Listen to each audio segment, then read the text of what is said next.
এই যারা বাঁদর আমার কাঁঠাল দিয়ে যা, এই যারা বাঁদর আমার কাঁঠাল দিয়ে যা। তুই আবার কাঁঠাল চুরি করলি কেন? তোর জন্য আমার আজকে লস হলো, তুই আমার কাঁঠাল চুরি করে খেয়ে ফেললি।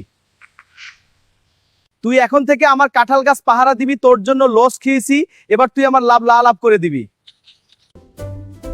আরে একটি কাঁঠাল চুরি করার শাস্তি এত বড় হতে পারে কি জন্য যে কাঁঠাল চুরি করলাম? আজ রাতেই পালিয়ে যাব এই কাঁঠাল গাছের কাছ থেকে।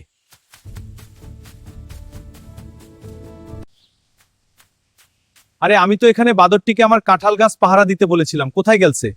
আরে আমি তো কাঁঠাল গাছ থেকে পালিয়ে আসলাম, এখন তার কাঁঠাল গাছ থেকে আবার অন্য আরেকটি বান্দর চুরি করবে। যাই, আমি কাঁঠাল গাছের মালিকের কাছে যাই। আমাকে ক্ষমা করবেন, আমি পালিয়ে গিয়েছিলাম। হ্যাঁ, এখন আর দুঃখ বুঝতে পেরেছি।